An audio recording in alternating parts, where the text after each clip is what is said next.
Hello friends, welcome to Priyadarshini food court. ఈరోజు మేము నిమ్మకాయ పచ్చడి చేయబోతున్నాము. చాలా అంటే చాలా టేస్టీగా ఉంటుంది. పాతకాలంలో ఎలా అయితే నిమ్మకాయ నిల్వ పచ్చడి చేసేవాళ్ళో అదే ప్రాసెస్లో చేస్తున్నామండి. ఎందుకంటే మా నానమ్మ వాళ్ళు, మా అమ్మమ్మ వాళ్ళు ఇదే స్టైల్లో చేసేవాళ్ళు కాబట్టి మేము కూడా ఇలానే చేసుకుంటాము. ఇందులో మేము ఎలాంటి ఆయిల్ కూడా యూజ్ చేయమండి, కాబట్టి హెల్త్కి కూడా చాలా మంచిది. వేడి వేడి రైస్లో ఒక్క నిమ్మబద్ద వేసుకొని తింటే ఆహా, ఆ టేస్ట్ లైఫ్లో మర్చిపోలేము, అంత బాగుంటుంది.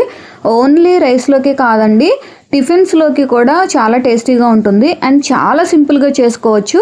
అసలు పచ్చళ్ళు పెట్టడం మాకు రాదు అనేవాళ్ళు కూడా ఈ వీడియో చూస్తూ చాలా సింపుల్గా మీరు నిమ్మకాయ పచ్చడి చేస్తారు. ఇయర్ మొత్తం కూడా ఇది మనకి నిల్వ ఉంటుంది, అస్సలు పాడవదు. ఎప్పుడు కావాలంటే అప్పుడు తినొచ్చు, హెల్త్కి కూడా మంచిది. ఇక్కడ బాగా పండిన ఫ్రెష్గా గట్టిగా ఉన్న నిమ్మకాయలు తీసుకోవాలండి. అలాంటి నిమ్మకాయలు తీసుకుంటేనే మనకి ఎక్కువ రోజులు నిల్వ ఉంటుంది. ముందుగా నిమ్మకాయల్ని ఫ్రెష్ వాటర్తో బాగా క్లీన్ చేసుకొని ఒక పొడి క్లాత్తో నిమ్మకాయల్ని ఎక్కడ తడి లేకుండా నీట్గా తుడుచుకొని ఫ్యాన్ గాలికి కాసేపు ఆరబెట్టుకోవాలండి. నిమ్మకాయకి ఎక్కడ కూడా తడి అనేది ఉండకూడదు. తడి ఉంది అంటే పచ్చడి తొందరగా పాడవుతుంది, కాబట్టి ఎక్కడ తడి లేకుండా చూసుకోవాలి. ఇక్కడ మేము డజన్ నిమ్మకాయలు తీసుకున్నాము, అంటే 12 నిమ్మకాయల్ని ఇలా కట్ చేసుకుంటున్నామండి. 4 ముక్కలు కానీ 6 ముక్కలుగా కానీ అలా కట్ చేసుకోండి. నిమ్మకాయల సైజుని బట్టి కట్ చేసుకోండి. ఒక 6 నిమ్మకాయల్ని మాత్రము నార్మల్గా కట్ చేసుకున్నాము, ఎందుకంటే ఆ నిమ్మకాయల్ని జ్యూస్ తీసి వేసుకుంటాం కాబట్టి. 12 నిమ్మకాయలనేమో ముక్కలు కట్ చేసి వేసుకున్నాము, 6 నిమ్మకాయలనేమో ఇలా జ్యూస్ తీసుకోవడానికి కట్ చేసుకుంటున్నాము. ఇలా నిమ్మరసం కూడా వేసుకోవడం వలన మనకి నిమ్మకాయ పచ్చడి గట్టిగా ఉండకుండా గుజ్జుగా అది రైస్లో కలుపుకోవడానికి చాలా బాగుంటుంది. కట్ చేసుకున్న నిమ్మకాయల్ని ప్లాస్టిక్ బౌల్లో తీసుకున్నామండి.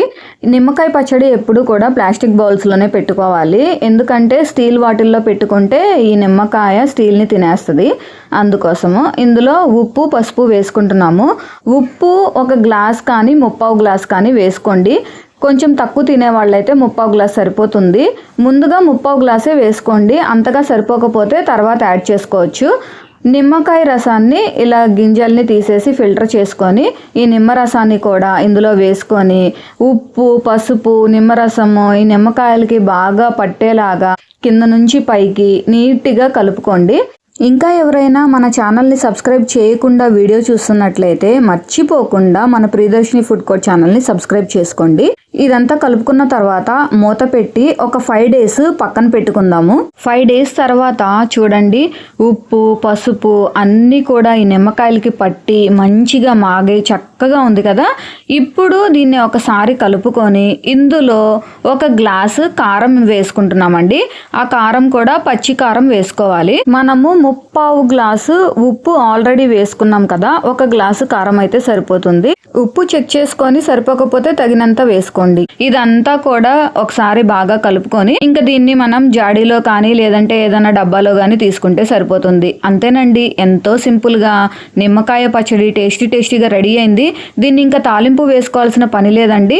ఇప్పుడు నుంచి మనం తినేయొచ్చు. కొత్తగా ఉన్నప్పుడు తింటే అదొక టేస్ట్ ఉంటుంది, కొంచెం మాగిన తర్వాత తింటే ఇంకా టేస్ట్ ఉంటుంది. ఎయిర్ టైట్ కంటైనర్లో స్టోర్ చేసుకుంటే సంవత్సరం అంతా నిల్వ ఉంటుంది.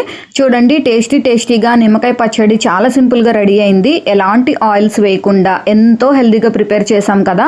మీరందరూ తప్పకుండా మా ప్రాసెస్లో ఒకసారి ట్రై చేయండి.